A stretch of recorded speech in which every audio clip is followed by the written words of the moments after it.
నా తల్లి ఆదిరెడ్డి వీరరాఘవం గారు మేయర్ చేస్తున్నారు, నా తండ్రి ఎమ్మెల్సీ చేస్తున్నారు, నా భార్య ఎమ్మెల్యే చేస్తుంది. ఈరోజు నాకు ఎమ్మెల్యేగా అవకాశం కల్పించారు. ఇది చాలా అరుదైన అవకాశం. ఈ అవకాశం ఇచ్చిన రాజమండ్రి ప్రజలు రుణం ఎప్పటికీ కూడా తీర్చుకోలేదు.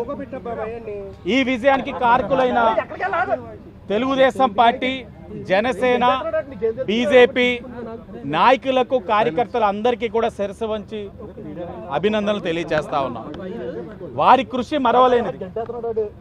కష్టకాలంలోనే తెలుగుదేశం పార్టీ కష్టకాలంలో ఉన్నప్పుడు, నేను నా కుటుంబం కష్టకాలంలో ఉన్నప్పుడు తెలుగుదేశం పార్టీ నాయకులు, కార్యకర్తలు మాకు వెన్నంటే నిలబడిన అంశాన్ని నేను జీవితంలో మర్చిపోలేను. ఆ రోజే నిర్ణయించుకున్నాం పోరాడాలని. పోరాడాం. ఈరోజు 70,000 మెజార్టీతో కొట్టాం. ఈరోజు వైసీపీ వారికి నిజంగా చెప్పాలి అని అంటే, ప్రజలు బాటా చెప్పు తీసుకొని గల్లుమనేటట్లు పీకేరు. ఒకటి అందరికీ, ఒకరికి ఎగ్జామ్షన్ లేదు. వాళ్ళకి తెలుసు ఎందుకు పీకేరు అన్నది కూడా. ఎక్కడ పరిపాలన దక్షత లేని వాళ్ళందరూ కూడా ప్రజాప్రతినిధులు అయిపోయారు.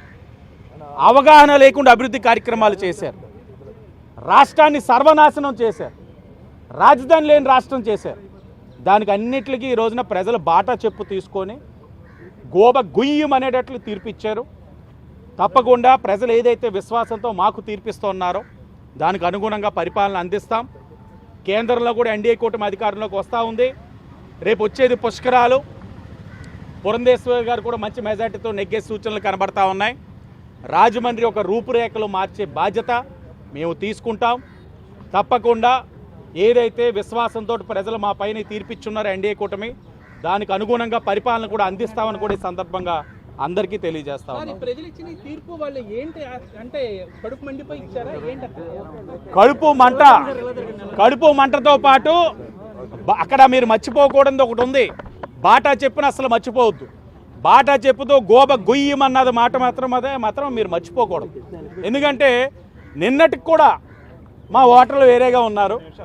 మాకు సీక్రెట్ ఓటింగ్ పడిపోయింది. మేమే నెగ్గేస్తున్నాం. ఆయన ఎవరో ఏదో ఆరా మస్తాన్, ఒకళ్ళని గుర్తుపెట్టుకోండి. 2, బాగా ఈ మధ్యన సమీక్షల్లోకి వచ్చాడు ఒక వ్యక్తి. సార్, ఎన్డీఏ కూటమి అధికారంలోకి వస్తే ఏం చేస్తారంటే 11వ రోజు మా ఇంటికి వచ్చాయమ్మా అన్నారు. దేనికి అంటే దినభోజనం అన్నాడు. అతను ఈరోజు పోతాడో బతుకుంటాడో కూడా మీడియా వాళ్ళందరూ కూడా కాస్త ఆయన మీద దృష్టి సారించండి. నాకు అతని పేరు గుర్తు రావట్లా. చాలా అపర మేధావిలో మాట్లాడాడు. చంద్రబాబు నాయుడు కుప్పం టైట్, కళ్యాణ్ గారా నెగ్గడు, ఇంకా అభ్యర్థుల ఆలెక్కడ నెగ్గుతారా అన్నాడు. 11వ రోజు దినభోజనం అన్నాడు. ఈ రోజున 4వ తారీఖు. అది మాత్రం కంపల్సరీ మేము గుర్తు చేసి అవసరం అనుకుంటే అతను గుర్తు కూడా చేస్తాం. నువ్వు చచ్చిపోవాలన్నా ఇంకా బతికెందుకు ఉన్నావని. అలాగే ఆరా మస్తాన్ గారిని కూడా మీడియా వాళ్ళు కాస్త అడగాలి. ఆయన కాన్ఫిడెన్స్ లెవెల్స్ చూస్తుంటే అసలు టూ మచ్. ఏదేమైనా ప్రజలు మా పక్షాన ఉన్నారు. మరి ముఖ్యంగా మహిళలు విసుగు చెందారు. ఏ అంశంలో ఆయన సంతృప్తిగా ఉన్నారు.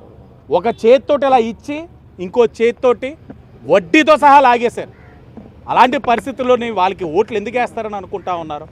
భ్రమలో బతికారు. ఆ భ్రమలోనే 5 ఏళ్ళు కూడా ఉంటారు. ఇదన్నా నేను ముందు నుంచి మీకు చెప్పాను, లోకేష్ గారు రెడ్ బుక్లో నాకు ఒక పేజ్ ఉంటుంది అని. నా పేజు అందరికన్నా ముందు అయ్యేటట్లు నేను చూసుకుంటాను. నా కోటా నేను త్వరగా పూర్తి చేసే కార్యక్రమం నేను చేసుకొని, ఎందుకంటే నాకు చాలా చేయాల్సిన బాధ్యతలు ఉన్నాయి. భరత్ 2వ రౌండ్లోనే వెళ్ళిపోయాడని చెప్పారు. ఇక్కడ చెప్తున్నారు 25% కమిషన్ కొద్దిగా ఇంకా బ్యాలెన్స్లు ఉన్నాయంట. కంపల్సరీ అక్కడ సమీక్షించుకొని కమిషన్లన్నీ వసూలు చేసుకుంటున్నారని చెప్పారు. ఆ కార్యక్రమంలో ఉన్నాడని తెలిసింది. ఏదేమైనా రాజమండ్రి సిటీలో అతన్ని నేను ఏ రోజు కూడా అభ్యర్థి కింద నేను చూడలేదు. అతను ఒక కామెడీ పీస్.